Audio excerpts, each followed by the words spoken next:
But what I do to show up authentically as myself, I don't. I think what helps is the judgment, and to stop judging yourself, because I think we self judge a lot, and we're so hypercritical sometimes and so self-deprecating. So I had to change the messaging and the thought process with my own relationship with myself.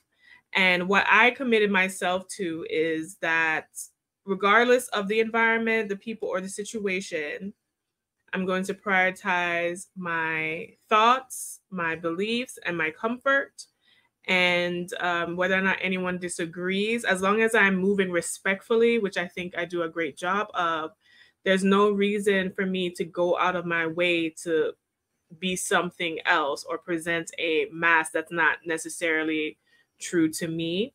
And I find that it has opened up so much internally and emotionally, because I find that a lot of energy is being wasted trying to project things that don't really matter at the end of the day. One, and also I think it's helpful because you're more relaxed, because you're more comfortable within yourself, and you're not really trying to go out your way to impress or to show up as anything different. And I also last would say this: when you move that way, you can attract and repel the people who do not respond. So you find your tribe easier that way, because you're moving in a way that is natural to you, and it will have a natural attraction and repel by that nature.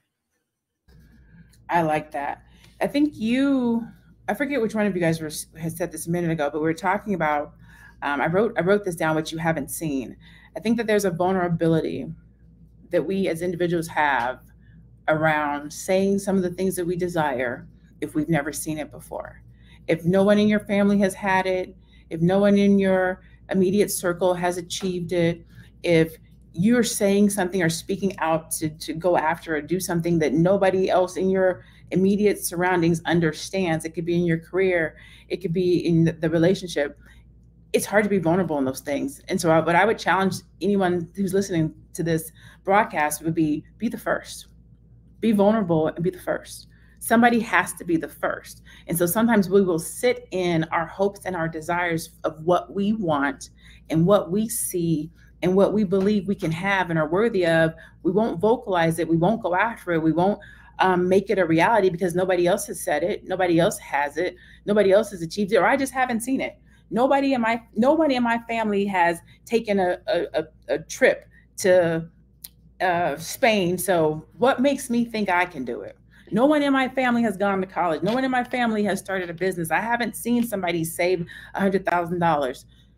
So we don't think that we can do it. That's a vulnerability thing. Put yourself out there. Be vulnerable. Say, you know what? I'm going to be the first person to do this thing. I'm going to be the first person to have. I'm going to be the first person in my family to have a marriage that to have a successful marriage. I'm going to be the first person in my family that doesn't get a divorce. That's a huge vulnerability statement. Too often we go along with what other people are doing because it's easier to fall to the back and not make ourselves be vulnerable. Dr. Alicia, what would you say to that? How would you respond to that?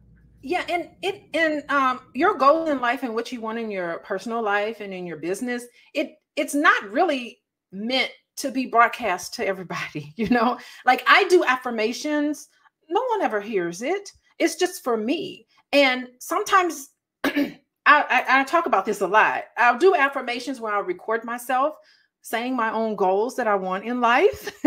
And I'll record it and I'll fall asleep to it on my headphones because I'm programming my subconscious. Listen, those stereotypes of Black women that we see in media, it affects your subconscious mind. You start internalizing those things. And we know this process works because it's all over the place. But you know what? The beauty of it all is that you're shown how to program yourself. So why not take those stereotypes and why not say, you know what? Those stereotypes seem to actually be working.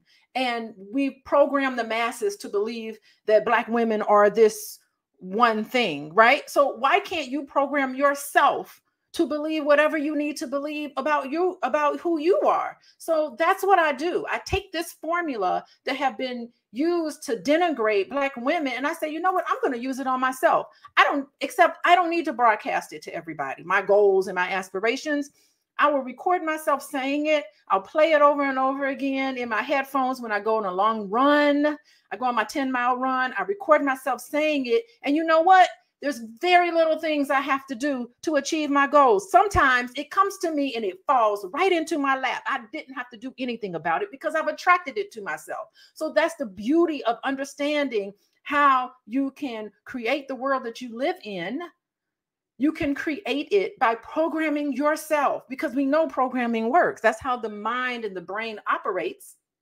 So why not do it to yourself? Yeah, if you want to broadcast it on social media, you want to let everybody know, that's fine, but you don't really need to.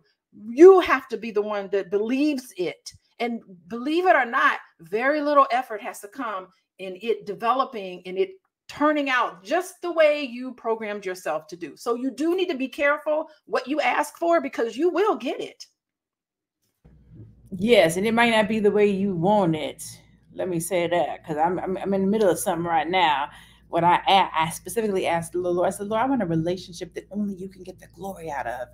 And the relationship that I'm in the middle of right now, only He's going to get the glory out of it, but it's not the way that I thought it was going to be. But it's still